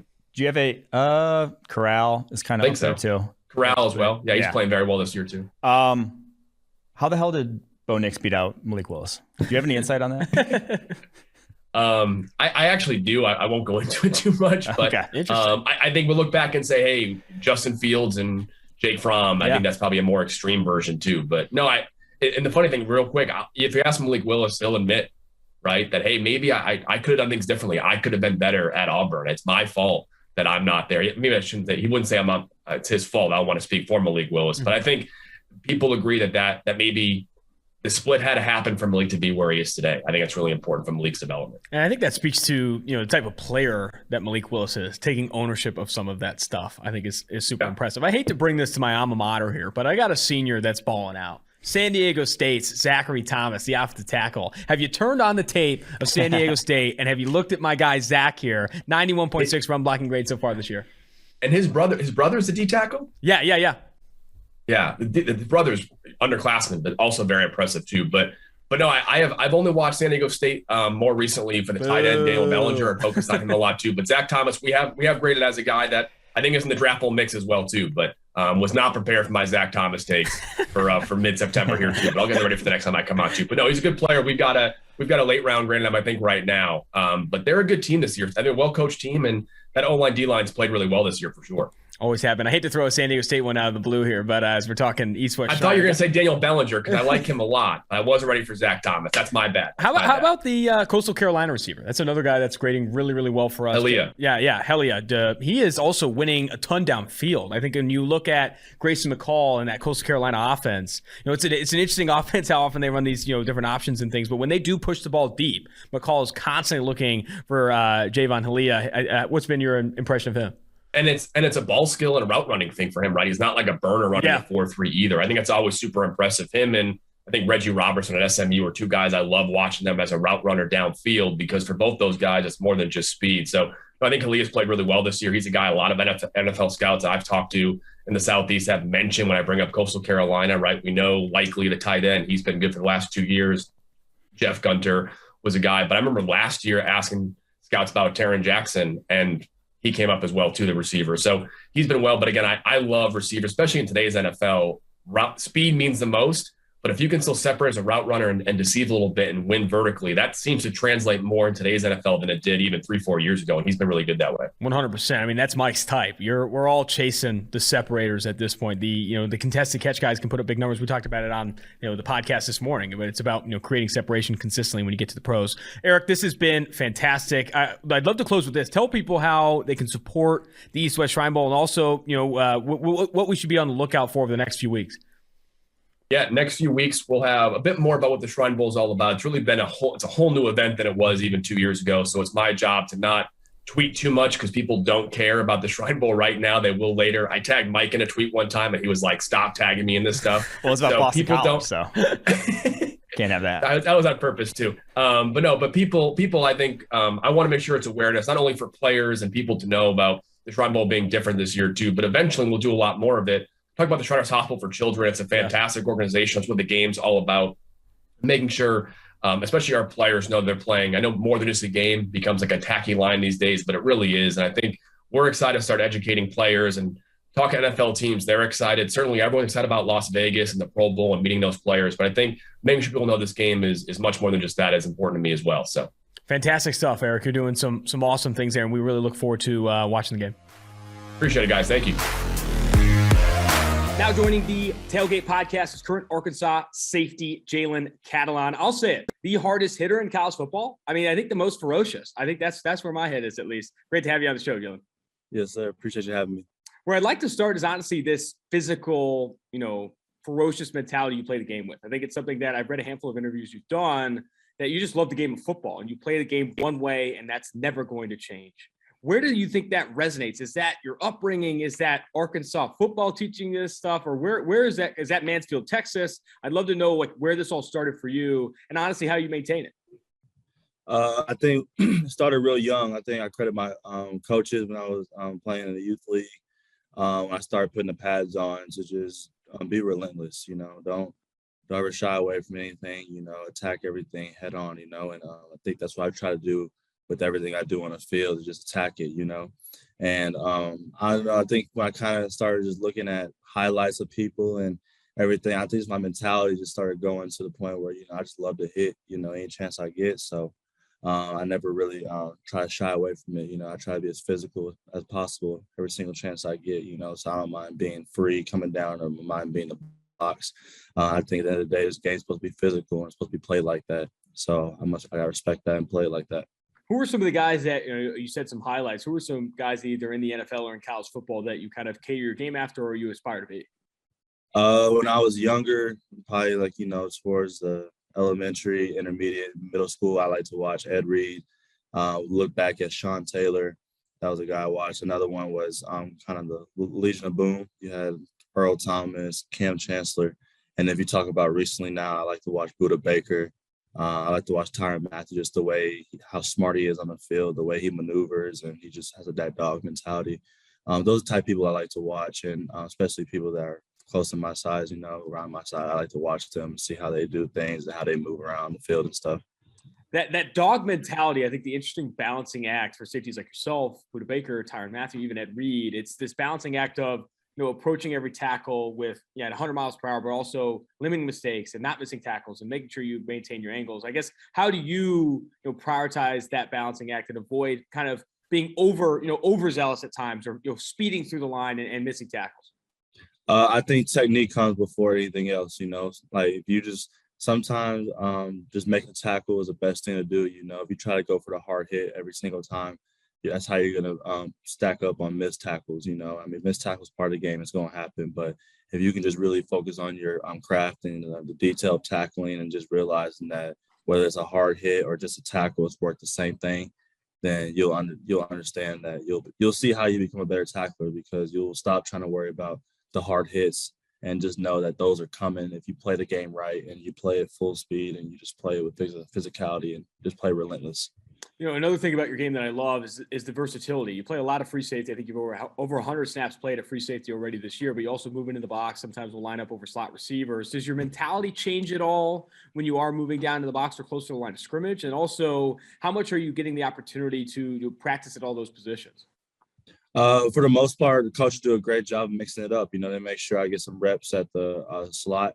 I come in the box as much as possible as well, and I'm also just freelancing in the middle.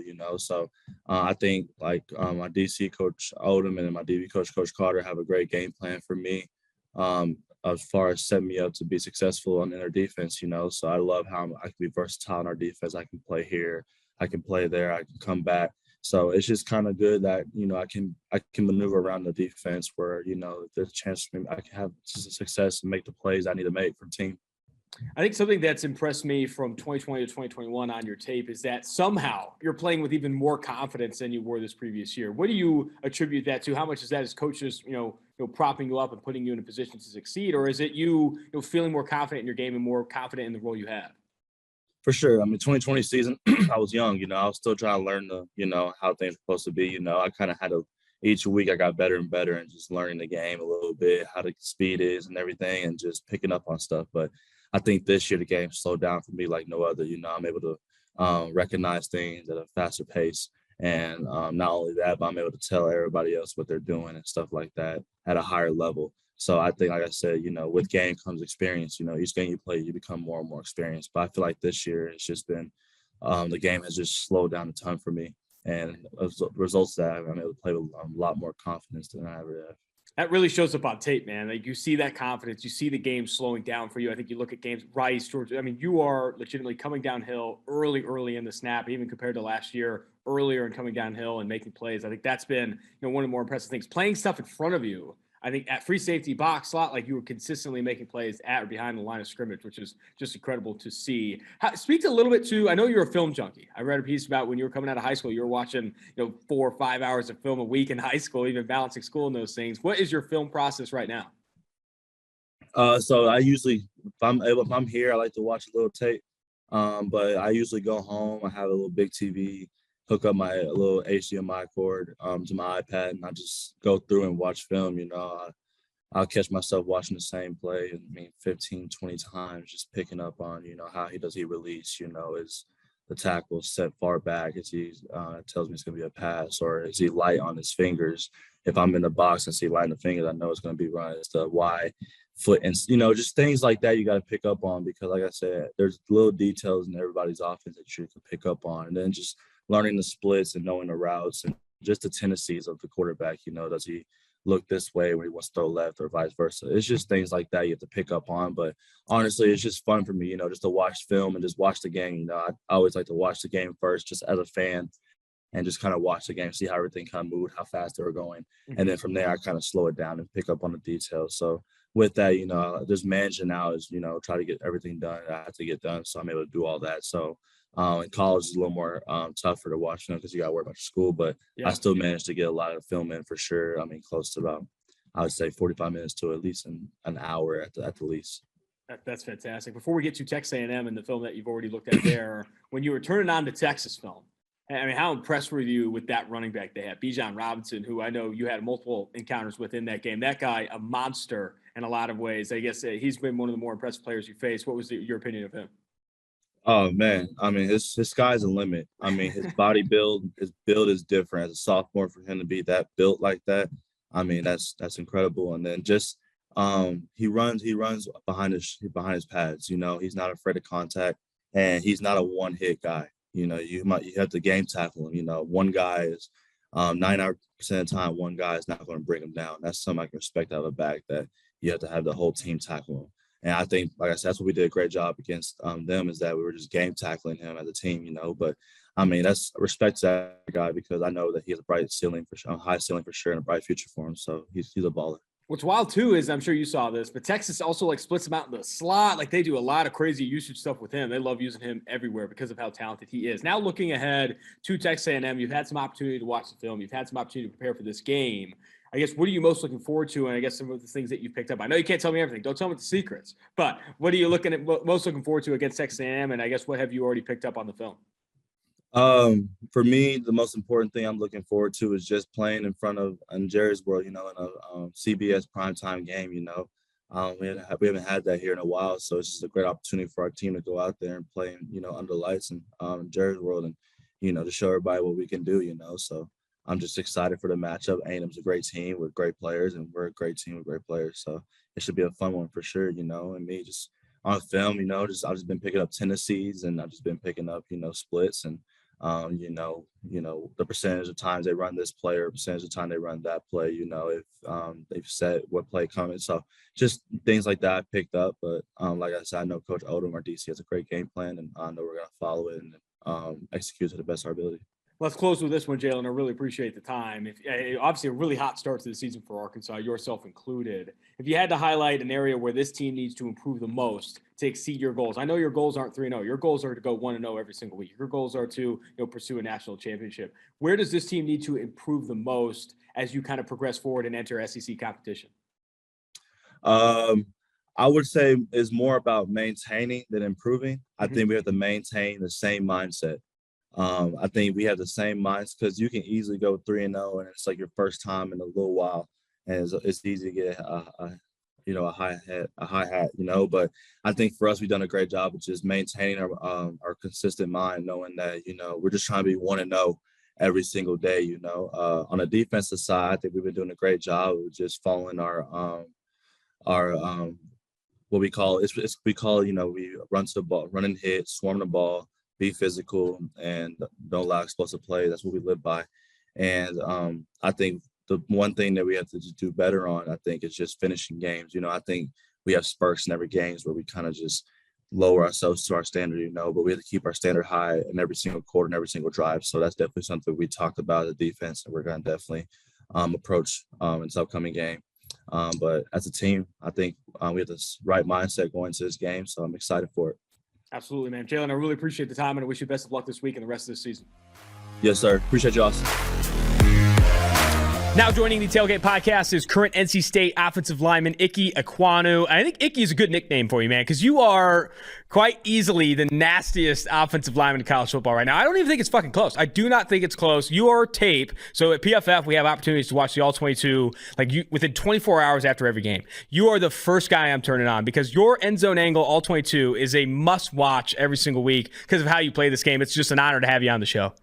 I appreciate that. Where I'd like to start, man, is run blocking specifically. And I think there's a pass protection rep. We brought it up before we were recording, where you kind of just blow this guy 20 yards down the field, get called for a personal foul and all that stuff. But run blocking, you are consistently moving people off the line of scrimmage at NC State. It's really been something you've improved on over the course of your career.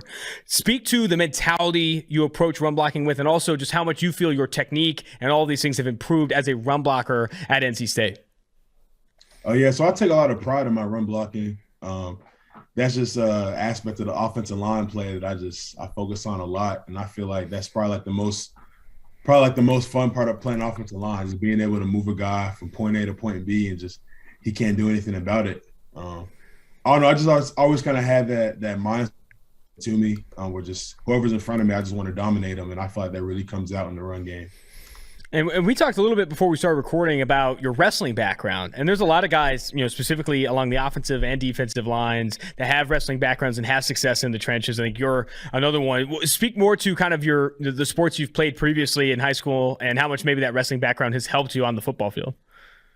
Yes, I played a lot of sports in high school.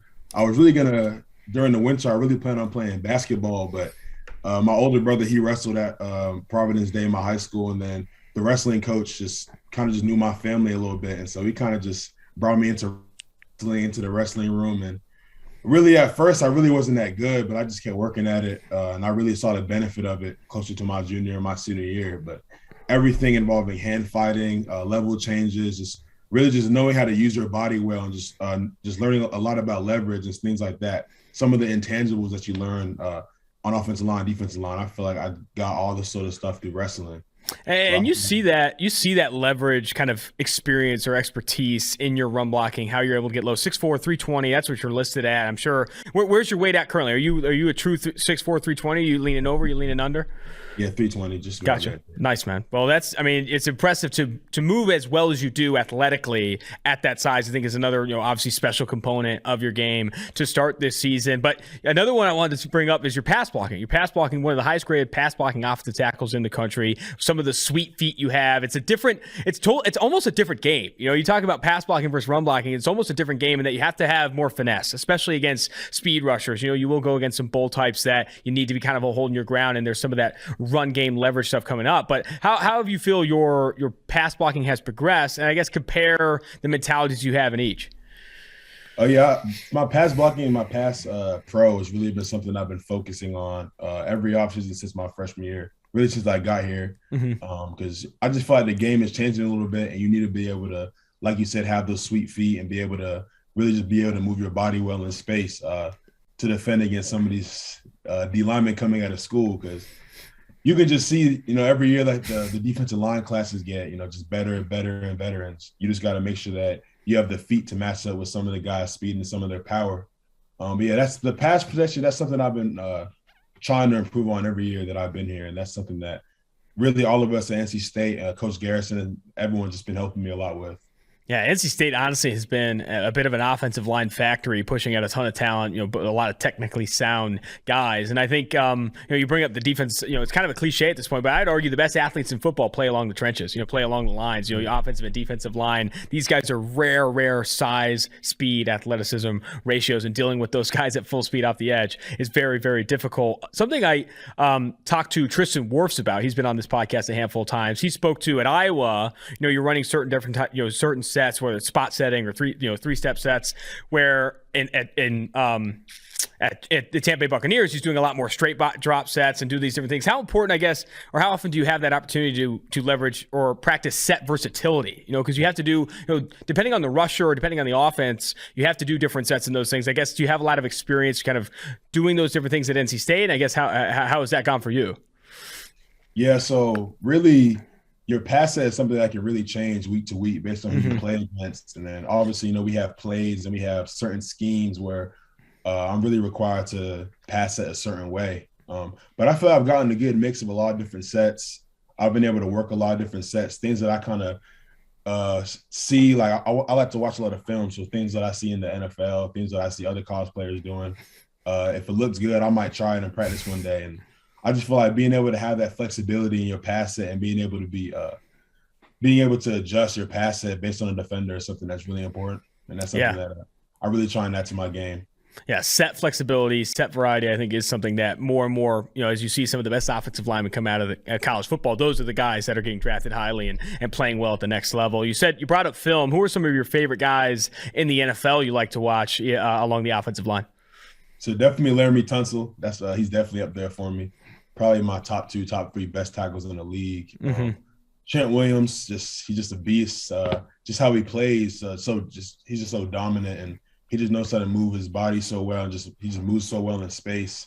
And he kind of just plays really free. That's something I like about Trent Williams. He doesn't really confine himself into a box of how he plays. He uses a lot of different techniques and a lot of different strategies, so he keeps the defensive linemen guessing at all times, which is something I like a lot. Back when I was playing guard, I watched a lot of Quentin Nelson. I watched a lot of Batonio, a little bit of Zeitler, Kevin Zeitler, just some of those guys that are known for being dominant, but also having really good technique. I try and just pick some game out from them. I think the Bucs have a lot of talented offensive linemen too on the interior and the exterior worst, and also you got Kappa on the inside, Ryan Jensen at center. Those are some guys that are known for being dominant in the run game. You brought up tackles. I want to hear you Trent Williams, Laramie Tunsil, top 3, top 2. If you had to rank your top 3 tackles in the NFL right now, who do you got? Honestly, I can't even rank them. They're just I can just give you like who I think are the best, but ranking them is just that's a whole different ball game. It's tough. Some of the guys at that level are just so talented. It's just you just can't help but study them and just hope that you can pick some parts of their game and add it to yours. It's really all you can do. Absolutely. How about when you're turning on college film? When you're preparing for opponent, I know you got a big opponent at Clemson this weekend. When you're turning on the film and looking at an opposing pass rusher or defense you're going to go up against, what are some of the keys you look for or tendencies you look for on film to kind of prepare yourself? I mean, I like to turn on like pass downs, like third downs, to see kind of like if their demeanor changes a little bit, maybe their stance might change, and just kind of like to see like how they work their hands, how they use their hands, what some of their favorite moves are. Maybe they give me a tail based on their alignment, stuff like that. That's something I just try and key up on film. And so when I get into the game, I kind of already know what they're going to do before they even do it. Looking ahead to Clemson, obviously one of the biggest games for NC State. It's one of the biggest games in the ACC. What have been some of the things that you found on tape that have impressed you about that defense? And I guess what are some of the bigger things you're preparing for specifically that they're going to throw at you? Well, I mean, with Clemson, they play that 4 down, and all 4 of those defensive linemen really know how to get to the quarterback. And so it's probably some of the most consistent and I guess some of the most developed pass rushers that we faced so far, which is definitely a good challenge to see that. You can tell that they're well coached, how they use their hands, their stunts. You can just tell that they're well coached. And so, I've just been looking at pass rushing downs, really just trying to see if I can get a tell on anything they like and stuff like that. Gotcha, man. And so for moving forward, and we only have a few more questions for you before I let you go. I really appreciate the time. Beyond Clemson, for the rest of the season, what are some of your biggest personal goals as you move forward? And then we can finish with what your goals are for NC State and this team as you move forward, where you can improve. But if you had to identify like what your goals are to finish the season are, maybe the biggest area you want to improve in, what would that be for you personally? I definitely want to make sure that my pass grade is high. I want to make sure that I'm consistent in the pass game. Consistent in my set, my hand timing, everything involving pass protection. I want to show a very clear improvement from my past year to this year. I really just want to put it on tape that I've improved in those areas. The big goal for me personally is I want to win the Outland Trophy. That's the biggest goal for me. That's a goal I've been talking about with my coach, with my family, with my teammates, and that's just an award that I really want to bring back home to NC State. Yeah, I think the Outland Trophy is a fantastic personal goal, man. I'm glad you have that on your list. And honestly, the improvement in pass protection, I've seen it so far this year, and I think and continue to put more of that improvement on tape is super important for the future in your career. And then as for NC State, what's your mentality? What's the team's mentality as you approach this Clemson game and what you guys can accomplish and maybe the biggest area you guys feel like you can improve? Well, we just want to make sure that we're consistent on offense. Really, the defense all year has been balling out. And so we just want to make sure that we're playing better complementary football, making sure that we feed each other on all 3 phases of the game, offense, defense, special teams. That's the main thing we've been focusing on. And just staying disciplined. Last year, we had some problems with penalties and all that sort of stuff. And so we want to just make sure we take that off of tape, make sure that every time we step on the field, we're the most disciplined and we just do our job every play. That's awesome, man. Well, I'm excited to watch your tape as they continue through this season. I wish you the best of luck for the rest of the year. I appreciate it, Austin.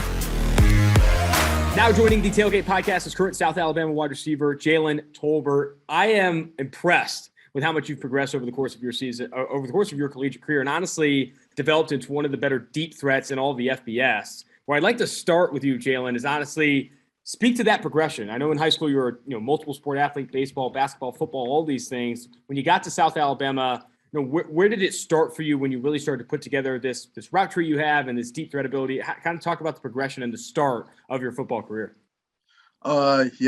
Honestly, I didn't play football growing up. I never played park ball or anything. I just started kind of, I guess you could say high school. I played on the freshman team, 9th grade, wasn't too, I wasn't playing at all. 10th grade year, didn't touch the field. Then 11th grade, I started picking it up. I had, a group of guys that played with me in high school. My wide receiver coach actually played too, so it was good to have those guys. And, the group that I played with, Marlon Williams was, a big UCF receiver last year. That was one that he played on the other side of me. We got a guy, Larry Rembert, plays at West Florida, and another guy that played at Troy. And, that was something that I took, pride in, seeing those guys actually work and, I'm learning the football side from those guys. So me having them to compete with every day at practice was fun, and it kind of gave me that edge to, hey, I want to do this, to do that. So I picked up football. And, when I got here, I had Jamarius Way. I played behind him my freshman year, and he kind of really took me under his wing. Him and honestly, I know he's on the defensive side, but Jeremy Reeves took me under his wing too. And they just, they saw it in me and, stayed on me, made sure that I was doing the extra things and, taught me the way to work, the culture of working, the culture of getting better every day, 1% better and, not settling for less. So I decided to, put my head down and work. And that's just kind of how I've been since I've been here. And, I see, I always talk to people, get, my weaknesses or what people thought were weaknesses and everything, and just continue to work on those things. And, it's ended up paying off for me. And to this day, I'm still working, getting better, learning coverages and everything since I started playing a little later. I'm still picking up on a lot of things football wise. So it's fun to continue to grow and, like you said, see the things that I'm growing with. That's phenomenal to hear, man. You're lucky to have, so many, good mentors or people you can work with both at the high school level and the collegiate level to kind of help you progress in your career. Going back to high school, what was kind of your usage like? Were you a ton of targets behind the line of scrimmage, were screen stuff, or have you always been kind of this vertical threat that, coaches have leveraged you down the football field? How has kind of your usage changed as you've gotten out to, where you are now? So yeah, in high school, we had 4 pretty good receivers coming out of my high school year. We had Marlon, who played outside on the other side. We had a slot receiver, Brandon Hinton. He played at Troy. And so Brandon was mostly bubble screen. We blocked for him. He got like little hitches and stuff. And then I was honestly, like you said, a deep threat. I ran post and deep balls, and me being a little taller, I was, the 6'3" receiver, out of those guys. So I would get jump balls. I would get, vertical threat things, post corners, post curls, things more down the field, and let, Brandon and Larry get the shorter stuff. Marlon would do the same as well. Marlon actually played kind of outside and got deep balls as well. And then as he went to UCF, he kind of transformed to, more of a power wide receiver, however you want to put it. But now, with this new offense that I have and, me learning the position more and more and continue to get better, I now run bubble screens and, one screens. I move around, motion in, do it. So I believe that, I'm taking my game to another level and being able to, be an all-around receiver. And that's something that I haven't put a lot of, the season just started. I haven't put a lot of film of that on before. And now, I was mostly just, run a post, run deep balls, do this. So a lot of people know me as a deep threat, but now, I feel like I'm converting my game to where I have the deep threat in and I can hurt you with slants and hurt you with bubble screens and things like that, just having the ball in my hands. So it's fun to, be able to learn and compete and get better at that aspect of a wide receiver as well. That definitely sets me up for my next question, because I was going to say it looks like your usage may be a little bit different this year. It's a small sample size, only 3 games so far, but you're adding that route tree versatility that a lot of receivers seek, especially at the point in your career where, yes, you're obviously super fast and can win down the football field, but as you add some of this underneath and intermediate, routes to your game, that's what's going to make you this dangerous true wide receiver one. So I'm sure even dating back to your high school career, you've always been one of the fastest, if not the fastest player on the football field. How have you prioritized improving the little things? Because sometimes when you are that fast and you are that dynamic and that big, that tall, it's easy to kind of just get away with being bigger and faster than everyone. When did you start prioritizing kind of the technique of the position? Because it is such a skilled position, especially when you get to where you're at currently or even in the NFL, you need to add these technical components to your game. You're not going to be bigger and faster than everybody as you get progress in your career. So when did you start to prioritize that, and how has that kind of progression gone? Started honestly, my parents instilled in me to, always be humble. So, me being faster and bigger than guys, it's not always going to be that way. And, of course, I have a dream of playing in the NFL. So, when you get to that level, and this is where, people like Jeremy Reeves, and I actually, over the summertime, just this past summer alone, I was working out with I trained in Florida with like Marquez Valdez-Scantling. We were literally at South Florida running routes, and he was telling me things that, I could take into my game this year in college, and then telling me things, little tips for, when it is time for me to, take that step and go to the NFL, things that I could take with me and help me, and last year he led the NFL in yards per catch. So, he's been having success up there as well, playing alongside Devontae Adams and Aaron Rodgers. So, having him, talk with me and Jeremy Reeves playing the defensive side, and he comes home down here to South, and, he's from Pensacola, so he always comes and sees me, and we go out there and do releases. Having him up there and releasing with him and, seeing the things that NFL safeties, nickels, DBs, whatever, what they talk about, what they think like, how they play, the hash mark differences and everything, having that stuff is, keeping me working and keeping me, moving, because I know, like I said, Jeremy tells me all the time, when you get up there, everybody's good. It's more of a mental game, and I was training in Texas, and when I was training in Texas, they were telling me about how Marlon Humphrey had just left, and Marlon Humphrey said that he watched every receiver that he was going to play already. So, he's prepared for things that are going to come at him, not so much of being, the fastest and the strongest, because everybody's going to be that way when you get up there. So just, being able to have that mental edge, being able to have that, physical edge as well. And so, having those guys teach me those things, and, instilling that in me from my parents is actually helping me out, and just continue. Like I said, I'm more of a guy that put my head down and work, and, don't really get fed up, into all of the talk and this and that. Just, get better, get better, get better. So that's all that, is particularly on my mind.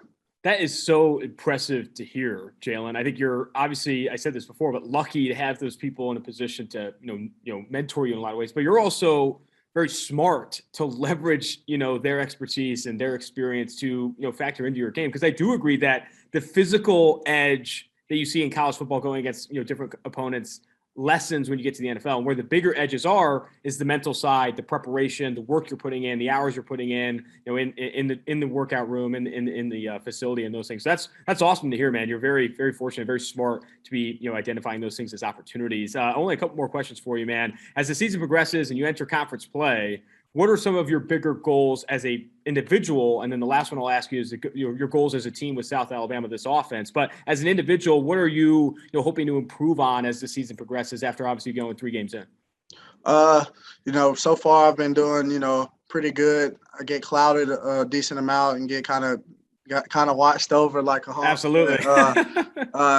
Just, continue to get better, continuing to be able to help the team make plays. And individually, I would like to finish within the top 10 of receiving yards, top 5. I was top 10 last year.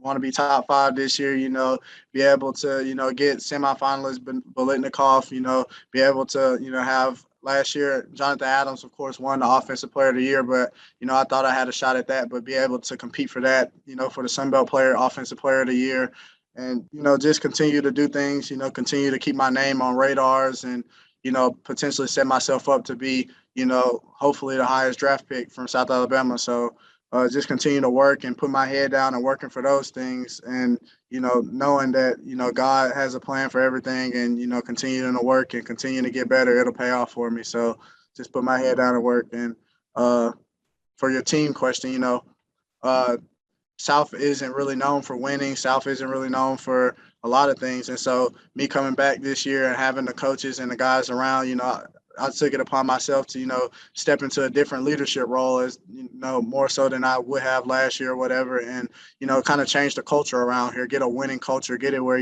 guys want to come here and, not even if it's particularly because of me, but hey, I want to play wide receiver at South. I remember that number 8 kid, or, just little stuff like that. Just started up here where, people, you don't have to go to Alabama and Auburn's and all these other bigger schools, which is fine. But, it's also opportunities everywhere, and South could be a place, that could provide opportunities for people who aren't, fortunate enough to get an Alabama offer or an Auburn offer. So, get those guys, to catch on to that and change the culture around here, get a winning culture, and, make a bowl game for my first time, while I've been in college, and we're 3-0 for the first time since, I guess ever. I think it's ever, but, for the first time since I've been here. And so, that's good to see, the progress coming along. And we have a long way to go, but, it's definitely, a step forward, and we're working to change the culture around here, along with the coaching staff. So it's fun to be able to, watch the change. I've been here through it all and just see how, the university, the program, everything is changing, on campus stadium now. So it's just a lot of things different, and continue to grow off of that. Hell yeah, man. Well, you are the man to do it. I really appreciate the time jumping on the show. And honestly, I wish you the best of luck this upcoming season. Yes, sir. Appreciate you.